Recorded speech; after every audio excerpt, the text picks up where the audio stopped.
以太坊怎么爆拉了？以太坊会成为下一个炒作的热点吗？如果你对这个问题感兴趣，请随我看下去。我们可以看到，我们现在呢依然坚定的持有这张从底部拿上来的以太坊多单。我们的入场价位呢是在$2070左右。那么现在以太坊的价格已经来到了3052，也就是我们掌握了50个百分点的涨幅。虽然说我们仓位开的不大，我相信在座的各位绝对都看得出来。不过呢，你可以看到我们现在依然掌握了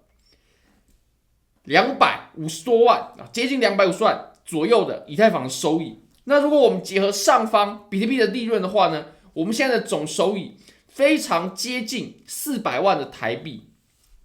好，我们还可以看到呢，我们之前呢以太坊加仓的多单，虽然说我们加仓的仓位真的是很小很小，我们就加了$5万的仓位而已。那么之前有非常多人说我们这张单子呢，我们在扛单，不过我们从2400的入场价格呢，多单一路扛到了3051，也就是我们吃了$600左右的利润。那我们可以看到呢，我们现在也有着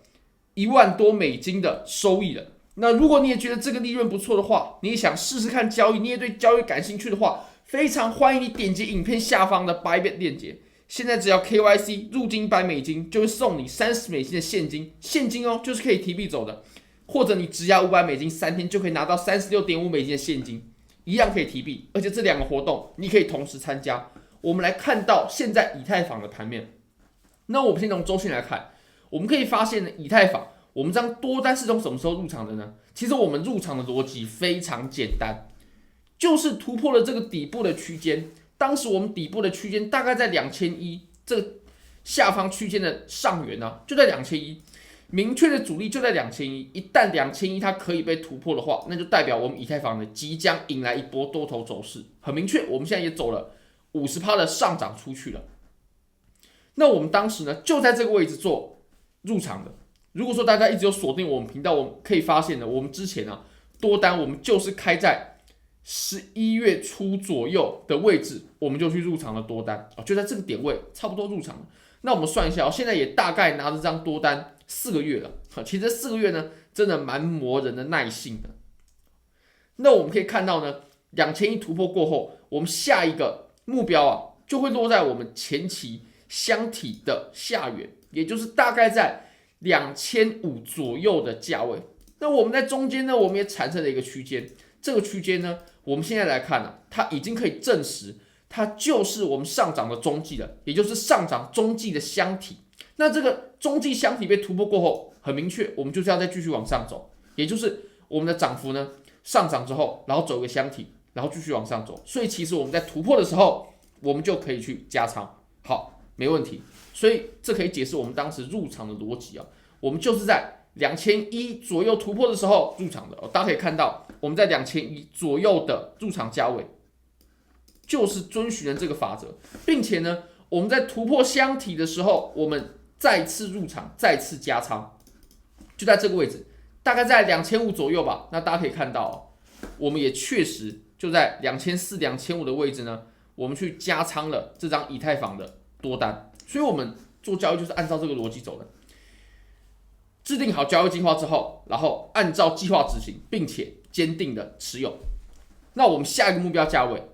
就是直接看到3500的位置。如果说呢，我们就以当前呢，我们不以我们入场，比如说当时在2000，当时在2500的价位入场去计算，我们不以这个价位做计算，我们就以现在。如果你现在入场的话，我们拿到目标价位呢，它都可以有一个16、17% 左右的涨幅，也算是还相当不错了。而且其实相对于比特币呢，以太坊它在未来上涨或者说补涨的空间绝对是比比特币要来的更大的。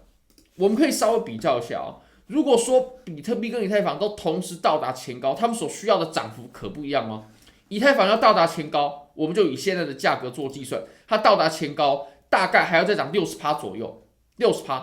但是比特币呢，我们来看一下，比特币如果要到达前高的话呢，我们只需要大概涨个30%左右，也就是如果我们都到前高，以太坊它的涨幅会是比特币的2倍。那么这个时候大家就可以好好考虑一下我们的仓位了。当然了，我现在还是持有原本的仓位。好，那我们再来看一下，其实我认为接下来呢，不只是技术层面上以太坊它是很看涨，接下来以太坊它很有可能成为炒作的热度，包括我们在3月13号的坎昆升级，还有5月23号的以太坊现货 ETF 最终审批日，我们来看一下接下来要炒作什么热度。首先呢，为什么定在5月23号？你可能会说，明明有这么多的时间都可能通过，有这么多公司、这么多档 ETF， 它都可能通过。对，没错。不过呢，我们来看一下目前有这么多家，基本上跟比特币 ETF 的这几家机构呢，申请的机构是一致的包括我们熟悉的 iShares 贝莱德、Fidelity 富达、ARK 方舟投资等等还有灰度。之前有 GBTC， 那么当然也有 GETH 这都是灰度概念币种。我们可以看到我们有没有可能在9月这个11月10号我们就通过？有没有可能在10月25号？不可能，为什么呢？因为 SEC 它就是习惯把最终审批的日期呢拖到 final deadline， 所以我们不可能在 first deadline、second deadline、third deadline 我们去宣布通过的，很困难，因为这就是 SEC 的习惯。那我们接下来，比如说你说3月24号、3月25号，甚至离我们近一点的3月10号、3月5号，它会不会通过？我认为很困难当然有可能，可是我认为很困难，因为 SEC 它过往就不是这样子的，它就是一定要拖到 final deadline。而且呢，你可能会说，那我们是不是要去关注一些比较大的这些机构，比如说 iShares， 比如说 Fidelity？ 不过我们可以来参考一下当时比特币通过的时候的情况，我们就可以来推估，或者说我们可以拿经验呢相比较。比如说我们当时iShares 还有 Fidelity， 我们有宣布通过吗？有，可是它是根据 ARK 方舟投资公司它宣布通过的日期一并通过的。所以你说这个 first deadline、second deadline、third deadline 这个重要吗？不重要，因为它都不会在这个时候宣布，它就是会在 final deadline， 它就是会拖到最后一天。而且呢，它 final deadline 也有非常多机构，它会在第一个final deadline 的第一个，也就是方舟投资的这个1月11号，我们当时就在1月11号通过的。所以我们现在一样我们去找 final deadline 第一个到期的机构，很有可能就是以太坊 ETF 通过的时间点。我们来观察一下 final deadline 里面第一个到达时间的机构是什么呢？就是这个VAN。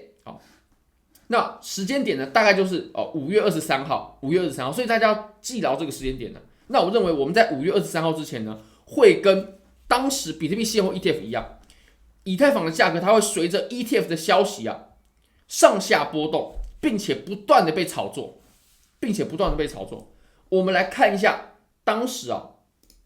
比特币是怎么走的，我们就可以来借鉴我们到时候或者说现在到5月23号的这段走势，以太坊会怎么走。我们来看一下比特币的日线级别图表，当时不知道大家还记不记得，最一开始的时候我们就在这个位置，10月16号的时候，当时有个假消息说比特币现货 ETF 通过了，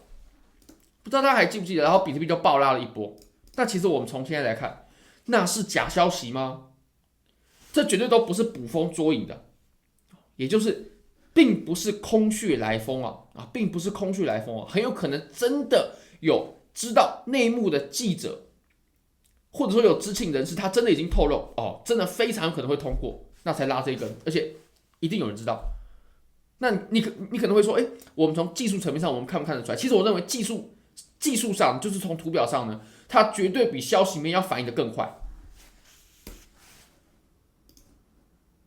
我们来看一下我们当时的这波上涨这波上涨当时是什么情况呢？往上插针之后收了长上影线，并且在未来的几根 K 线把上影线给修复了，这个就是典型的仙人指路形态。如果说它收了一根长上影线之后，后来我们的价格节节败退，节节往下，那么这根上影线它确实就是一根看空的上影线。你可能会说上影线看空，不过呢，在仙人指路里面收了这种长上影线，并且在未来几根 K 线里面，我们收复了原本影线的下跌的话，那么这就是一个看涨的信号。那如果说我们把这个格局拉大我们就在当时以太坊它有苗头要比比特币有苗头 ，ETF 要通过的时候，我们就进场做多，或者是说买入现货，我们就拿到现在就好。我们来看一下啊，拿到最高点的话，84%，即使是现在当前的这个价格，我们都可以拿到80%的利润哦。80%的利润，这是什么概念呢？你只有现货而已，可以把100万美金变成180万美金。如果你开个2倍杠杆，100万美金哦，直接变成260万美金，这就是这波涨幅的威力啊。那我们从现在的角度去看，我们当时，你觉得当时是个假消息吗？不是的，并不是的。好，没问题。或许你错过了比特币，各位朋友们，但是我们绝对不能错过以太坊。我们来看一下我们当前的图表，我们现在以太坊它也开始上涨了，而且它已经连续走了1个月的涨势了，这个涨势不可停。最重要的是什么呢？为什么我认为热度会从比特币慢慢到以太坊身上，而且以太坊接下来会有诸多炒作的热点呢？因为你可以观察，我们在最近的上涨，以太坊的上涨强度已经开始强于比特币了。如果大家有观察到的话，那我相信接下来会慢慢变成以太坊啊，它以以太坊为主轴的行情。那我们最后呢，我们再来看一下这个 Scott Johnson 呢，他是一个美国的律师。那其实律师啊，他在他的字迹都有写，他是 finance lawyer， 也就是金融的律师。那我相信律师他是不敢乱说话的，因为如果说他乱说话的话，尤其在这种公众的地方，那他的律师的威信就会全失啊。你可以看一下，他在这里2月24号的时候，就是昨天他发表了一个观点当然他是美国时间，这个没问题啊。你可以看到呢，他在这里呢就把比特币 ETF 跟以太坊 ETF 做了比较。当时比特币现货 ETF 就是在9月29号呢 ，SEC 它就针对这些比特币 ETF 发行的机构的报告呢，提交了回函，就在9月29号，所以当时这就是会通过的苗头了，在9月29号就有会通过的苗头了，并且在2周之后呢，它就出了这个S 之一 S 也就是这个招股的说明书但其实呢，在这一系列的文件发表过后90天后，也就是1月10号，比特币现货 ETF 就通过了。那其实我们同样的推理5月23号的90天之前，是不是 SEC 也应该要对这些以太坊现货 ETF 提交的文件，然后来发表回函，并且呢有这个股东招股说明书，是不是应该在最近产生呢？我们来说一下他是怎么去解读这件事情的。他认为呢，虽然说我们时间上呢有一些不同，就是现在已经90天前，可是他还没有发布这些文件但是他说什么呢？SEC could deviate 这个 deviate 就是会有一些差异那这个变异数也就是这个字这个 deviation 标准差就这个字。他认为呢，以太坊跟比特币之间它会有一些变异不过其实你从他的一言一字一句当中，你可以解读得出来他就是认为以太坊会通过，不然他不会这样讲。那我也认为呢，其实以太坊从西方媒体的这种报道的角度来看呢，以太坊 ETF 通过的几率绝对比不通过要来的大得多，这个绝对是大家可以去做参考的。那么他认为虽然说会有一些不同但是呢，这些文件相应出来的时候，那就代表以太坊 ETF 它真的会通过。那最后呢，他还补了一句他有信心呢，即使我们在2024的5月没有通过，我们也会在2025的年中之前也会通过。也就是它并不是一个是与否的问题只是时间点的问题这是这个律师他的意思。那么其实2025呢还有另外一个解读，就是我们会在这轮牛市也会通过以太坊的 ETF。其实这个也不难理解，因为你说比特币通过了，那以太坊它有什么理由不通过呢？那我相信最大的障碍呢是会在第一个是从零到一从无到有的过程并不是接下来就持续发酵的这个过程。好，如果你觉得这支影片对你有帮助的话，非常欢迎你帮我点赞、订阅、分享、开启小铃铛，就是对我最大的支持。真的非常非常感谢各位，拜拜。